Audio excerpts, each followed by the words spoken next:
Bom, prosseguindo a história da igreja, vamos falar agora sobre o número 12, aí na página 34 de vocês, os anabatistas na reforma. Bom, eu tenho falado para vocês que entre esses anabatistas havia um pentecostalismo.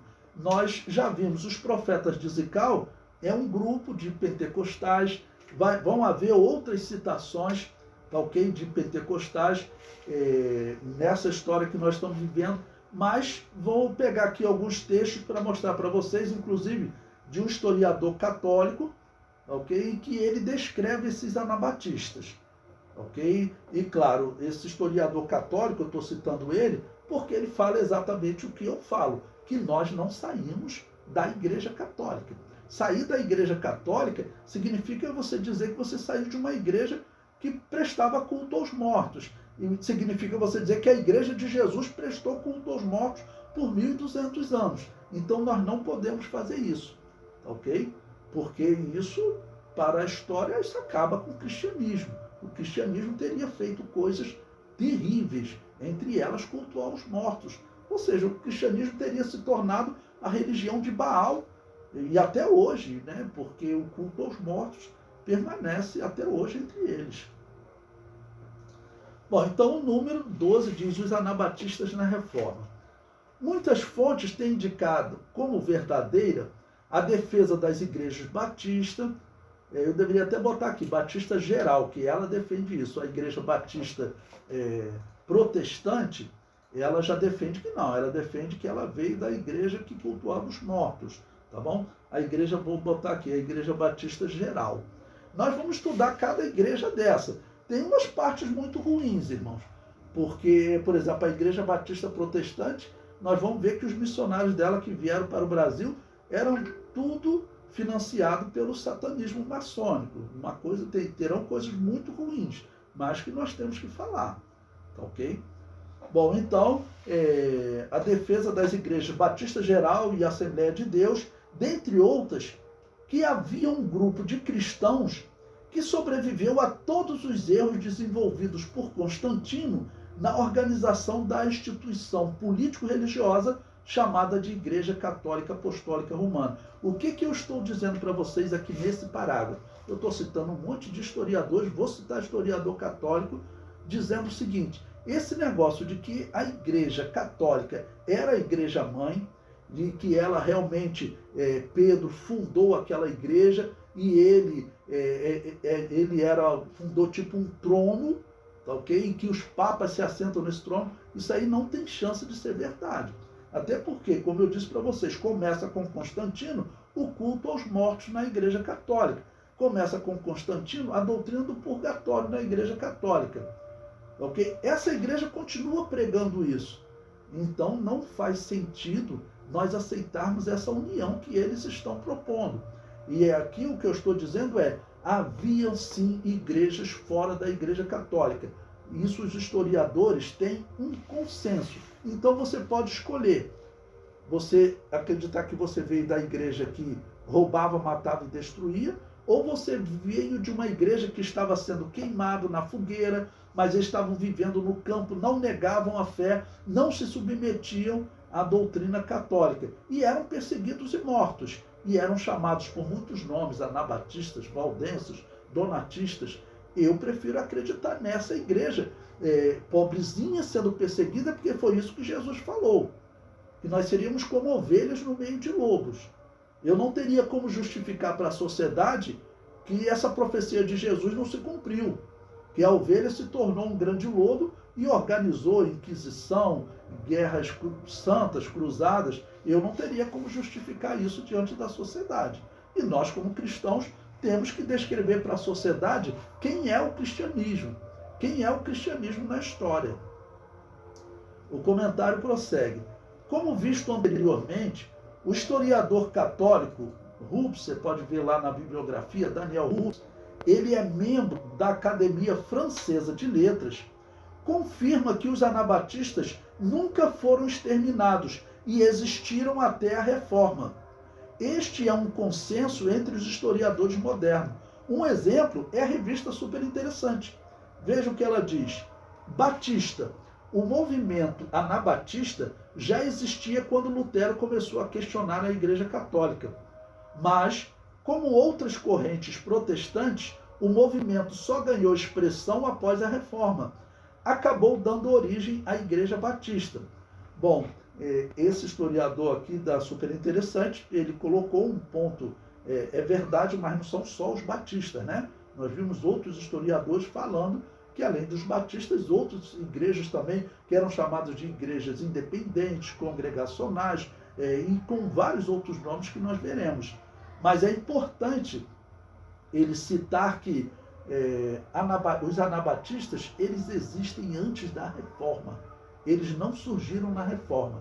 Porque quem surgiu da Reforma, eles batizam crianças. Tá, ok? Eles batizam da criança. A Igreja Batista Protestante, eles saíram da Reforma porque eles eram puritanos. E eles quiseram manter a doutrina puritana anglicana. Enquanto os batistas gerais falaram não. Os batistas gerais, eles saíram da Reforma porque eles eram puritanos, mas eles conheceram as igrejas anabatistas. Isso em 1611. Eu vou contar essa história para vocês. Mas é bom a gente ir colocando datas, né? Nós estamos estudando aqui perto de 1525, ok? 8 anos depois do protesto de Lutero, e mostrando as coisas que estão acontecendo no mundo. Bom, cito um outro historiador aí, cito o link para vocês, onde ele diz: os anabatistas pretendiam avançar em diversas áreas, mais do que Zwinglio, Lutero e os demais reformadores. Eles pretendiam viver assim como Jesus viveu com seus discípulos e as mulheres que o seguiam, e como os primeiros cristãos em Jerusalém. Então, o que os historiadores descrevem é que eles queriam ter uma vida simples, fora do mundo político.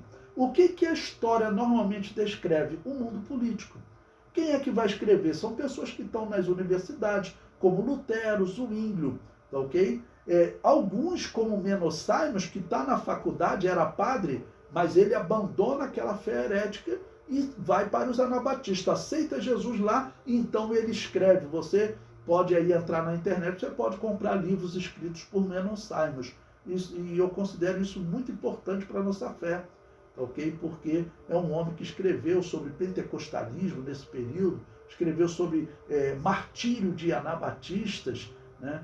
Os cristãos nesse período, irmãos, eu digo para vocês que eles sofriam mais do que nas mãos do Império Romano. O Império Romano, ele para matar cristãos, nós temos na história imperadores que eles diziam: nós temos mesmo que matar essas pessoas, né? Porque tinham pessoas que, às vezes surgia aquela lei, eram pessoas que trabalhavam com o imperador. Nós temos história de cristão que o imperador confiou tanto nele que colocou ele para cuidar do seu filho. E de repente chegou um sacerdote de Apolo e falou: nós vamos para a guerra, imperador. Você está com um cristão aí do teu lado, esses cristãos dizem que os deuses não existem. Isso aí vai atrapalhar a nossa vitória na guerra. E o imperador tinha que mandar matar aquele cristão. Isso aconteceu na história, mas o imperador nem queria, vamos dizer, não tinha um ódio daqueles cristãos. Mas aqui católicos e protestantes, irmãos, sem exceção, todas as igrejas protestantes, é o que vocês verão, vão matar os anabatistas cruelmente, ok? O comentário prossegue. A revista afirma que os anabatistas deram origem aos batistas, mas na verdade deram origem a diversos grupos, tais como uteritas, irmãos morávios, waterlandes, menonitas, né, quakers, batistas, aí tem batistas gerais e batistas independentes. Os batistas independentes são pentecostais e conhecidos até hoje. As igrejas congregacionais, elas também vêm dos anabatistas. Você pode ver que as igrejas congregacionais são muito parecidas com a Assembleia de Deus. Eu estudei no Instituto Bíblico Pentecostal, que era um seminário da Missão Assembleia de Deus, aqui no Brasil, que enviou o missionário Lourenço Ouço, que fundou esse seminário. E lá tinham irmãos congregacionais, irmãos que eu conheço até hoje. Então a igreja congregacional, ela é pentecostal também, e ela vem do tempo dos anabatistas. Além dos congregacionais, eu cito a Igreja dos Irmãos, que é muito comum em Portugal, mas tem no Brasil também. Igreja dos Nazareno, Assembleia de Deus, Igreja do Evangelho Quadrangular, entre outras. Tá bem? Que nós encontramos missionários chegando aqui no Brasil, aí próximo do ano 1900, 1911, 1912. Tá bom? O comentário prossegue. Como vimos nas aulas anteriores, o anabatismo já existia bem antes da Reforma. Vimos que muitos termos eram usados para descrever os anabatistas durante a Reforma Protestante. Eles serão chamados por outros nomes, né? Então vimos muitos termos usados para descrever os anabatistas, mas agora, na Reforma Protestante, eles vão receber outros nomes. Eu cito aí, então, um outro historiador que diz: com o objetivo de perscrutarmos o posicionamento social e político dos reformadores radicais. Então, guarde, por exemplo, os anabatistas vão começar a ser chamados de reformadores radicais. Por que radical? Porque queriam estar totalmente longe da Igreja Católica. Também queriam estar longe de Lutero e Zwinglio, porque o sistema deles, além de ser um sistema violento, eles mantinham doutrinas da Igreja Católica que eram heréticas, como o batismo de recém-nascido. Ok? Então eles aqui já recebem um nome, reformadores radicais. Na verdade, eles não são reformadores, porque eles não querem reformar a Babilônia apocalíptica, mas a história está chamando eles assim. E prossegue: devemos, antes de tudo, ressaltar o caráter polissêmico, ou seja, de muitos significados. Ele vai dizer aqui que haviam muitos anabatistas, muitas igrejas anabatistas de doutrinas diferentes. É possível, ok? Nós vemos hoje a Assembleia de Deus, que é diferente, às vezes, de uma igreja batista independente, de uma igreja batista congregacional. A outra não é pentecostal, então ele está dizendo que existiam muitos anabatistas, tá, ok? O caráter polissêmico desse movimento. As palavras entusiastas, radicais, anabatistas e espiritualistas alternam-se em referência a esses grupos. Tá bom? Então, olha o que esse historiador está fazendo. Ele está dizendo como esses grupos eles eram chamados. O espiritualismo, exatamente porque eles encontravam esses grupos, pessoas que acreditavam em sonhos, visões, revelação, falar em línguas espirituais, acreditavam nos dons espirituais. Tá bom? O termo que eles normalmente usavam era o carisma. Tá bom? Porque carisma em grego significa dom, né? Então eles acreditavam nos dons espirituais. E colocou aqui termos que eram usados para defini-los: entusiastas, radicais, anabatistas, ou seja, rebatizadores, e espiritualistas. Alternam-se em referência a esse grupo. Seu protesto se dirigia tanto à Igreja Católica quanto a Lutero, Zwinglio e mais tarde a Calvino.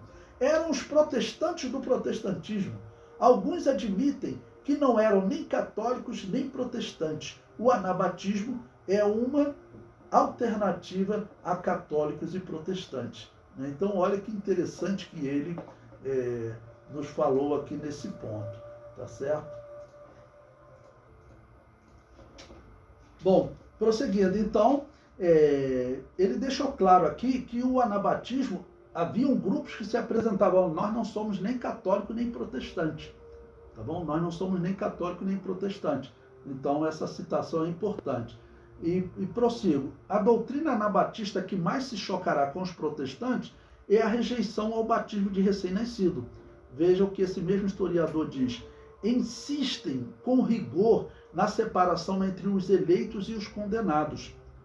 A comunidade cristã deve ser constituída apenas pelos puros. Essa concepção remonta aos antigos donatistas, que viveram lá nos anos 400. Veja como ele está ligando esses anabatistas dos anos 1500 com os anabatistas dos anos 400, que eram os donatistas. Tá ok? Então, essa separação entre os eleitos e os condenados também que esse historiador falou. O que ele está querendo dizer com isso? É porque é o seguinte: os católicos falavam, a pessoa nasceu, batizou ela, livrou ela do pecado original, ela agora faz parte do reino de Deus, independente do que ela fizer. Tá bom? Basta ela confessar, e as coisas que ela não tiver tempo de confessar, ela vai para o purgatório, ela paga e é salva, mas ela faz parte do reino de Deus. Ela está salva. E é claro, sempre lembrando, isso era usado como poder pelo Papa. Ele falou para alguns príncipes, posso deixar a tua alma no purgatório. E aí as pessoas se apavoravam, né? Então, nós temos a história de reis, de príncipes,